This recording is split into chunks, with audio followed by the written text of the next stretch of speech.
దాని కొరకే తన ప్రాణాలను అర్పించెను. మీరును మీ భార్యను అట్లనే ప్రేమికుడు. ఆమెను వాగుచే కడిగి శుద్ధి చేసి పవిత్రపరచుటకు ఆయన అట్లు చేశాడు. దివ్యముగా మచ్చ కానీ ముడత కానీ మరేది కానీ లేకుండా ఆమెను తనకు సమర్పించుకున్నట్టును ఆమె పవిత్రంగా నిర్దోషిగా ఉండుటకును ఆయన అట్లు చేశాను. తమ దేహములను తాము ప్రేమించినట్లే పురుషులు తమ భార్యను కూడా ప్రేమింపవలను.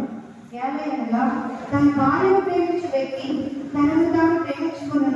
ఎవడును తన దేహమును ద్వేషింపడుగా దానికి బదులుగా క్రీస్తు స్త్రీ సభ విషయంలో వర్తించినట్లే వారు దానిని పోషించుచు దాని విషయమై శ్రద్ధ వహించను. ఏలయనగా మనం మన శరీరంలో సభ్యులమే కదా. ఇందువల్లనే పురుషుడు తన తల్లిదండ్రులను వదిలి భార్యతో ఐక్యమవును. వారిరువురు ఒకే వ్యక్తిగా ఐక్యమవును అని పరిశుద్ధ గ్రంథం పలుకుతున్నది. ఈ వచనమున ఒక గొప్ప సత్యము విదితమవుతున్నది. అది క్రీస్తునకును స్త్రీ సభకును వర్తించునని నా భావన.